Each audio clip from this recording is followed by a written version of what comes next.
Public has issued a flash flood warning for Montague County in north central Texas, Cook County in north central Texas until 7:45 a.m. At 1:48 a.m., Doppler radar indicated thunderstorms producing heavy rain across the warned area. Flash flooding is expected to begin shortly.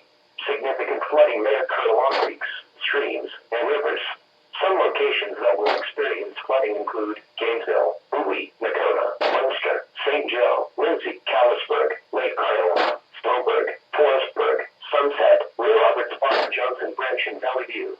Additional rainfall amounts of 3-4 inches are possible in the warned area. Significant flash flooding may occur as a result of a heavy rainfall.